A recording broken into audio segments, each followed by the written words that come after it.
Meus amigos, em tempos antigos, dava eu retiros e dirigia retiros também, segundo os velhos moldes da teologia, em igrejas e colégios. Esses moldes eram os seguintes: durante o ano de 365 dias, deve-se intercalar 3 dias de espiritualidade e conservar 362 dias de profundidade. Este era mais ou menos o molde dos nossos retiros. Durante 3 dias, a gente intercala um parênteses no meio da profundidade da vida. Nesses 3 dias, a gente vai espanar a sua alma e tem a sensação de estar limpo durante 3 dias. Faz ainda a sua confissão e comunhão no 3º dia e é feliz durante 3 dias. E depois continua a velha rotina de vida profana do ano inteiro. Mas há muito tempo que eu não considero o retiro deste modo. Acho que isso é uma palhaçada. Que aqui adianta eu me espiritualizar 3 dias, o resto da vida ando na profundidade de sempre do nosso querido ego. Hoje me convenci que isto é radicalmente falso. O retiro não é para 3 dias de espiritualismo. No retiro nós temos que tomar uma nova perspectiva para a vida total. Porque a nossa vida é profundamente adulterada. Buda, o grande Buda, 600 anos antes de Cristo, afirma que toda a nossa vida é um eterno pecado. Isto é Buda que diz, não eu.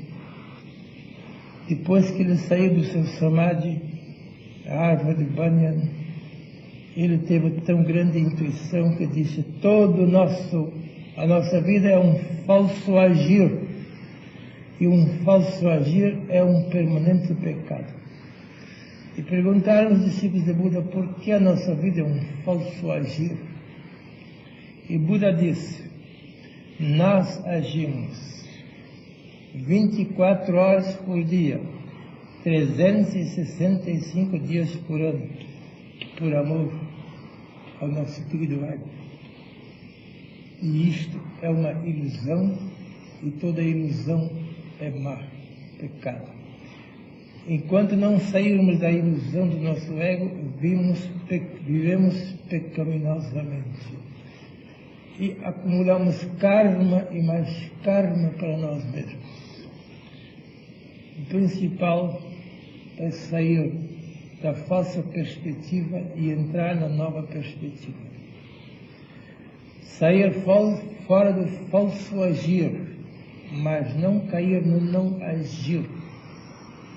Mas passar do falso agir para o reto agir. Isto dizia Mestre Buda. Quer dizer, isto é o programa do retiro.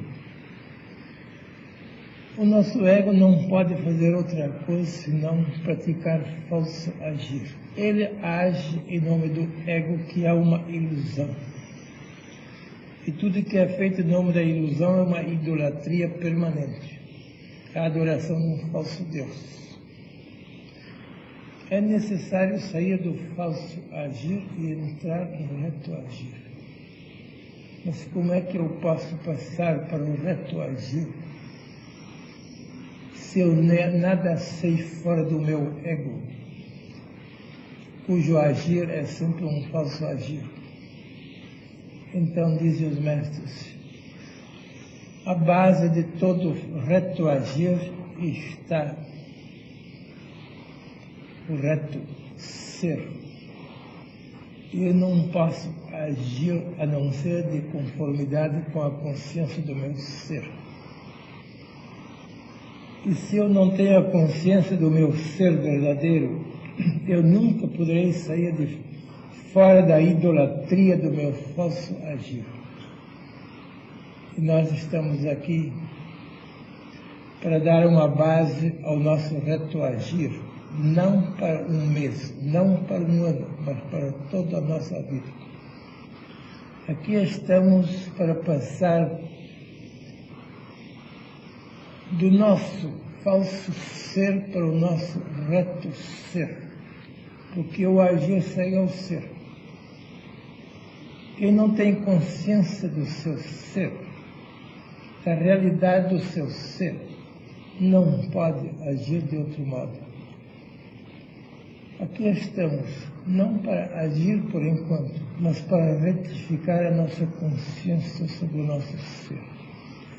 Todos os grandes mestres da humanidade, dentro e fora do cristianismo, afirmaram que homem não é o seu ego periférico, ele não é o seu corpo, ele não é a sua inteligência, ele não é as suas emoções, ele é o seu espírito. E o meu espírito é o Espírito de Deus. Eu e o Pai somos um. O Pai está em mim, eu estou no Pai. Isto é a consciência do reto ser. Aqui estamos para retificar, em primeiro lugar, a verdade sobre o nosso ser. Tudo nos leva a crer que somos o nosso corpo, ou pelo menos a nossa inteligência, ou então os nossos desejos. 3 grandes idolatrias, 3 grandes ilusões. Para o homem se convencer do que ele é, no âmago do seu ser, é o maior problema da nossa vida. O resto são corolários. O agir é apenas uma consequência da consciência do ser. A moralidade do agir supõe a verdade do ser. Eu não posso agir corretamente se eu não tenho consciência correta do meu ser. E é o grande problema da humanidade. Que sou eu? Que sou eu? A eterna pergunta da humanidade. Desde os tempos da Índia, 7 mil anos antes da era cristã, os 5 mil anos antes, e a contar daqui 7 mil anos, já perguntavam: que é o homem? Que sou eu? E os gregos achavam que a coisa mais importante é: homem, conhece-te a ti mesmo. E puseram no frontispício do grande santuário de iniciação em Delfos: homem, conhece-te a ti mesmo. Isto é autoconhecimento. Estamos aqui unicamente para isto. Não é para levar 3 dias de espiritualismo. Não, isso não adianta nada. É preciso tomar uma nova perspectiva permanente em face do nosso ser. Buda disse que todo o nosso viver é um eterno pecar. Acumulamos karma e mais karma para o futuro. E o Cristo disse a mesma coisa com outras palavras. O príncipe deste mundo, que é o poder das trevas, tem poder sobre vós. Se o príncipe deste mundo, que é o poder das trevas, o poder da negação, da escuridão, tem poder sobre nós, sobre a humanidade. Então nós estamos permanentemente num falso agir, porque estamos na consciência de um falso ser. Sobre mim, acrescentou o Cristo, ele não tem poder. O príncipe deste mundo não tem poder sobre mim, porque eu já venci este mundo da ilusão. Eu já venci este mundo da ilusão. Isto podia dizer o Cristo. Mas ele insistiu com seus discípulos: vós fareis as mesmas obras que eu faço. Vós deveis fazer o que eu faço, porque deveis ter a consciência que eu tenho. Eu e o Pai somos um. Se alguém tem a consciência profunda de que eu e o Pai somos um, eu, na minha essência, sou a própria essência divina. Na minha existência, eu sou uma criatura, mas na minha essência, eu sou igual ao Criador. Se alguém se convence disto, o que segue daí é simplesmente o seguinte: as obras que eu faço, não sou eu que as faço, é o Pai em mim que faz as obras. Quer dizer, a consciência mística do ser transborda na vivência ética do agir, nada mais. A consciência mística do ser transborda irresistivelmente na vivência ética do ser, do agir. Se eu tenho a visão, a consciência, a perspectiva certa sobre o meu ser, não há nenhum problema no agir. A ética não é um problema. A ética é simplesmente um transbordamento. As obras que eu faço, não sou eu no meu ego que faz estas obras. Sou eu no meu eu divino, no Pai, que faz as obras através do meu ego. Mas a fonte de todas as obras é o meu eu divino. Isto é a definição da consciência mística. É todo o problema da nossa vida, e sobretudo do retiro, é simplesmente intensificar, verticalizar, retificar, infinitesimar a consciência da realidade sobre nós mesmos. Porque tudo nos leva à ilusão. Os 5 sentidos nos levam à ilusão. A inteligência nos leva à ilusão. As emoções nos levam à ilusão sobre o nosso ser. E nós temos que transcender os sentidos, a inteligência e as próprias emoções, que são todas ilusões do nosso ego. E devemos chegar até as alturas da verdade do ser. Conhecereis a verdade, disse o Mestre. Conhecereis a verdade, e a verdade vos libertará. Ninguém está livre antes de conhecer a verdade sobre si mesmo. E como não podemos conhecer intelectualmente, podemos conhecer intuitivamente. Não podemos saber o que somos pensando, mas podemos saber o que somos sendo pensados. Depois de sermos cosmopensados, Cristo-pensados, teopensados, então amanhece a grande luz da verdade sobre nós mesmos. Mas nós nunca seremos cosmopensados, Cristo-pensados, teopensados, enquanto nós não suprimirmos toda a egopensação. Enquanto nós pensamos por nossa conta e risco, por conta do nosso ego, nós não podemos ser pensados cosmicamente. Deus não nos pode pensar enquanto nós nos pensamos. Por isso, temos que anular todo o pensamento sobre nós mesmos durante esses dias.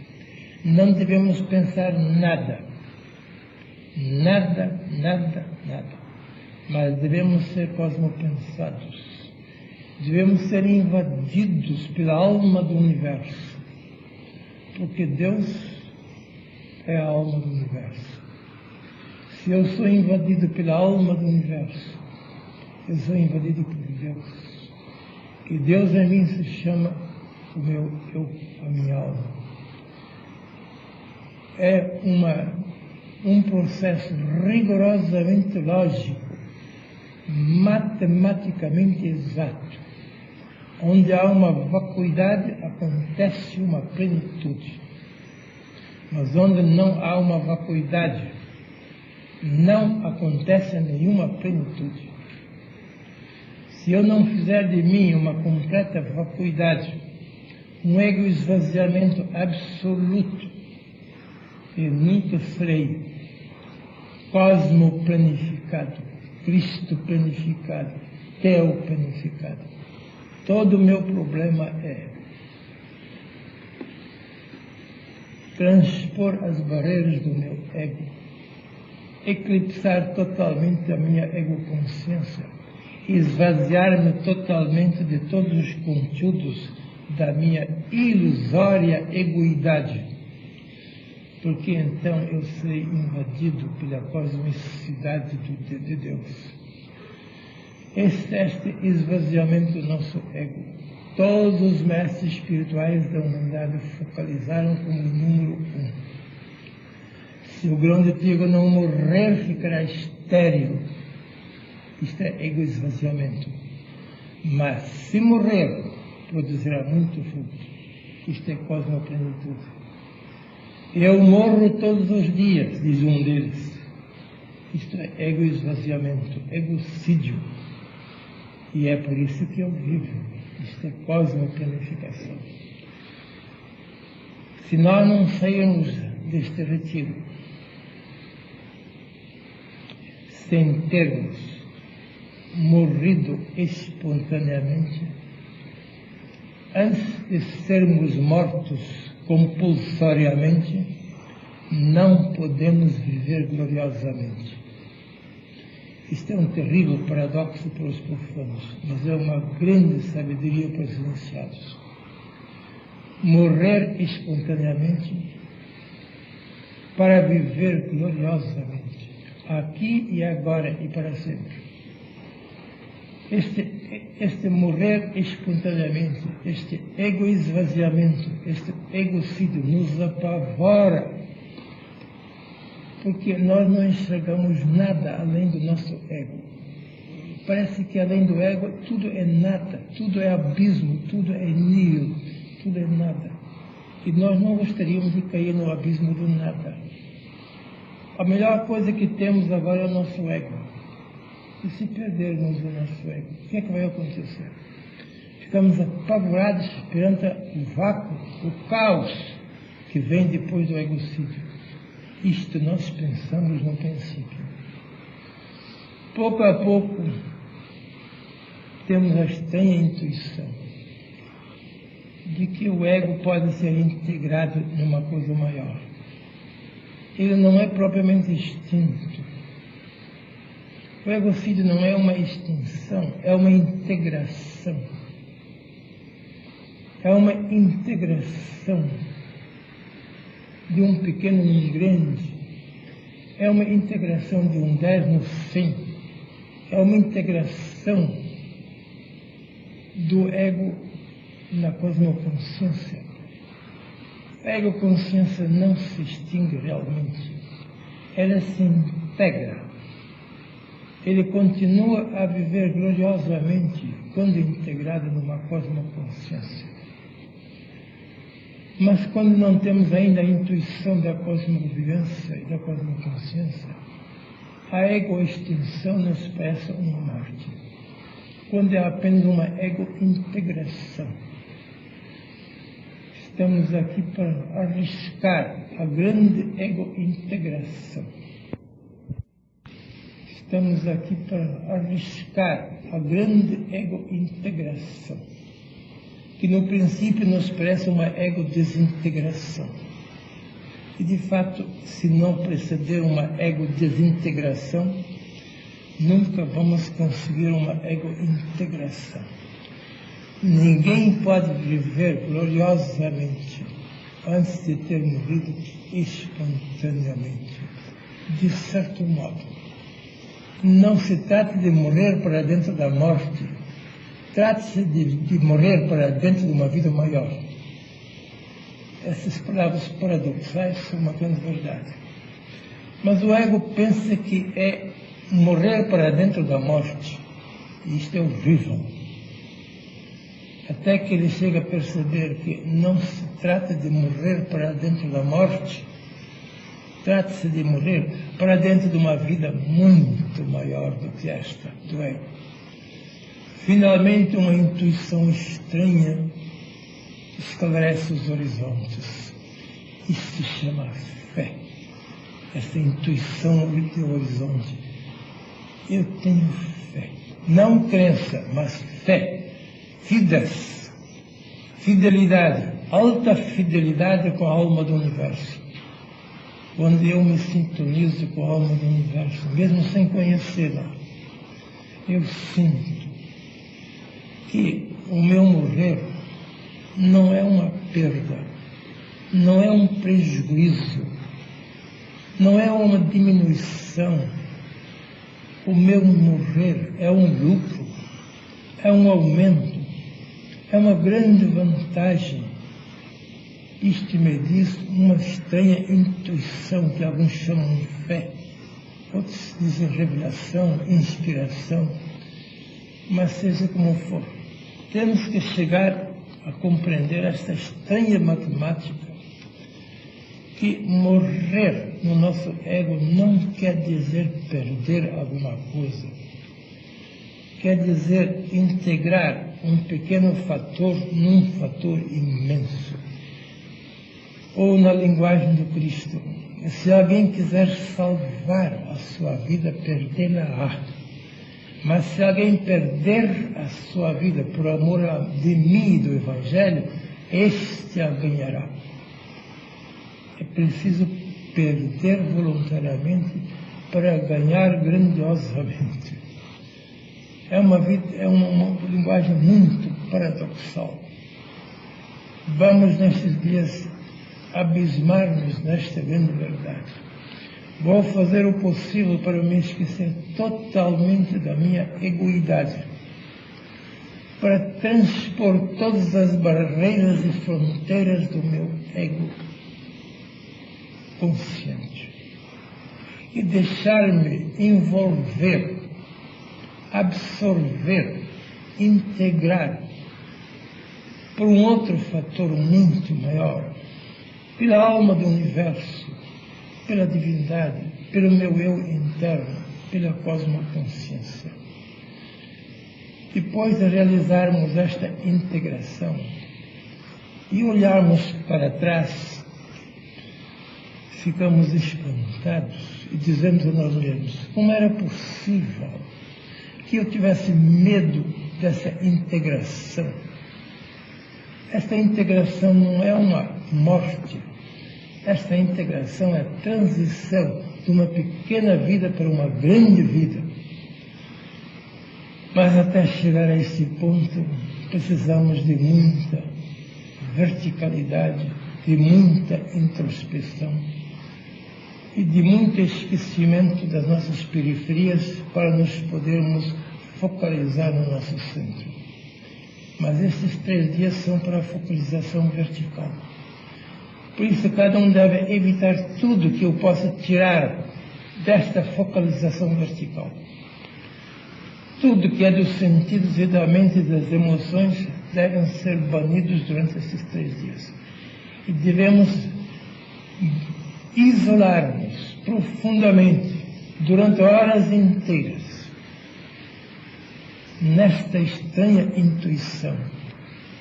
O que me parece uma perda é o maior lucro que me pode acontecer. O que me parece uma vacuidade é uma grande plenitude. E este lugar sagrado em que estamos é o lugar mais próprio para isto. É bom que passem horas inteiras neste santuário aqui, melhor do que no mato.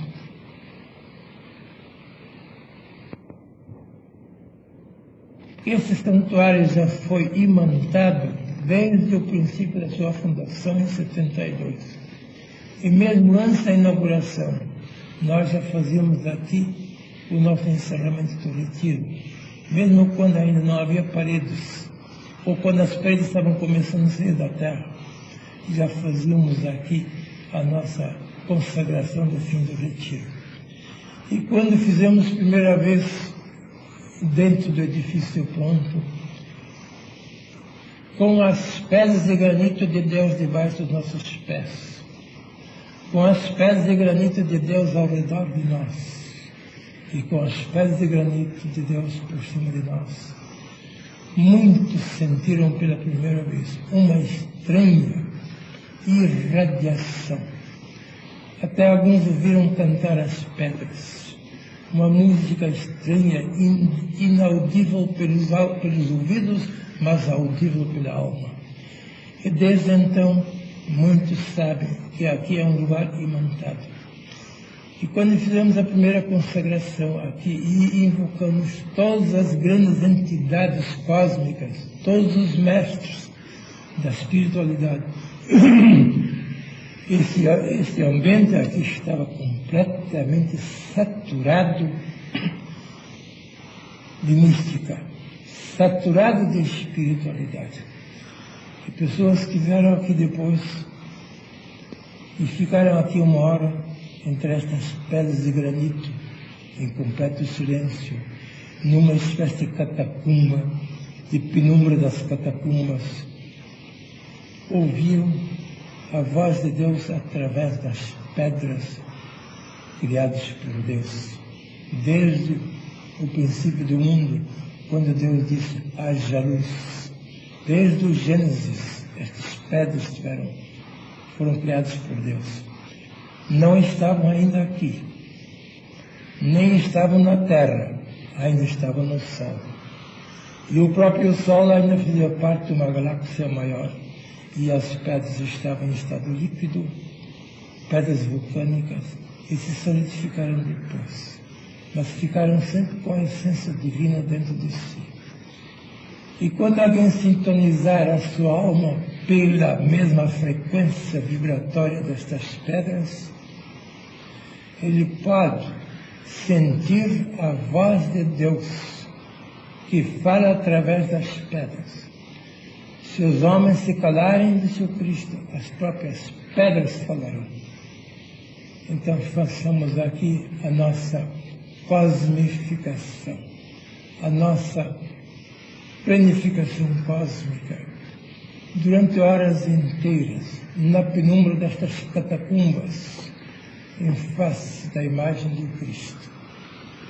Aproveite cada um o mais possível esses 3 dias para se verticalizar, para sintonizar a sua alma humana com o Espírito do Infinito.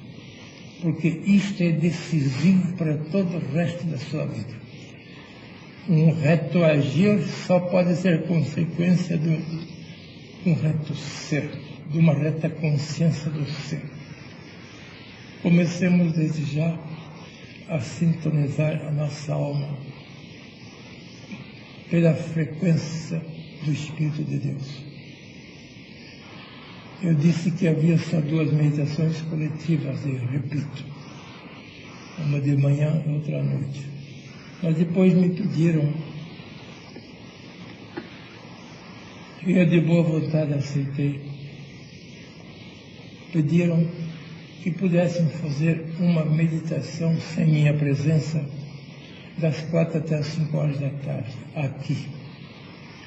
Então, digo a todos os que quiserem tomar parte nessa meditação silenciosa, das 4 até as 5 da tarde, e não é obrigatório, mas que cada um pode tomar parte se quiser.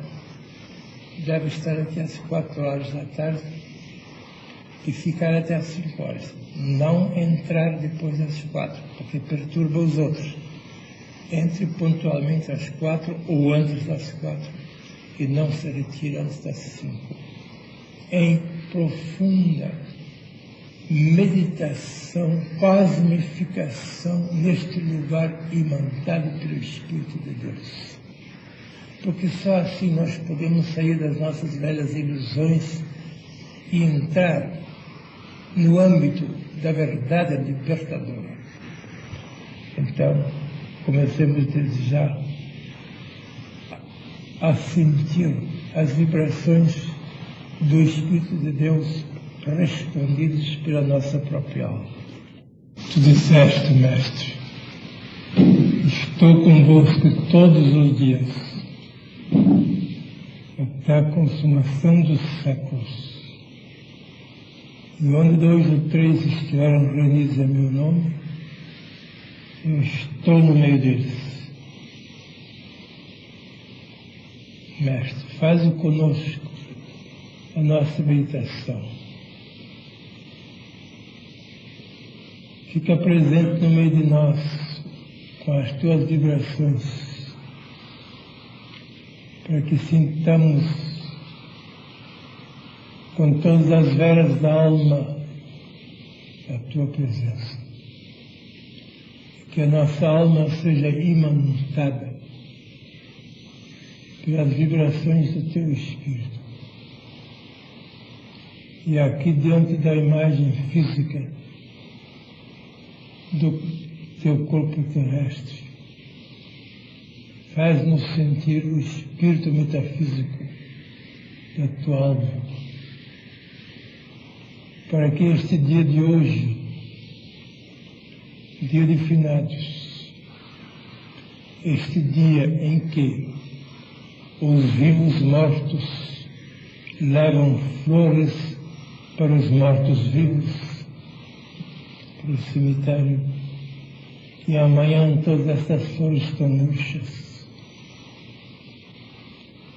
Hoje, neste dia, linha divisória entre a vida e a morte.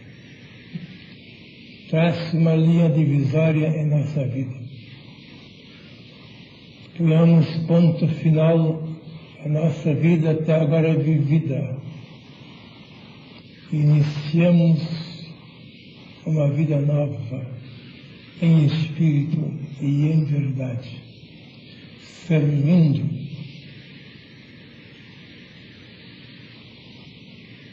ao Espírito de Deus em nós, e não mais o nosso ego humano. Seja este dia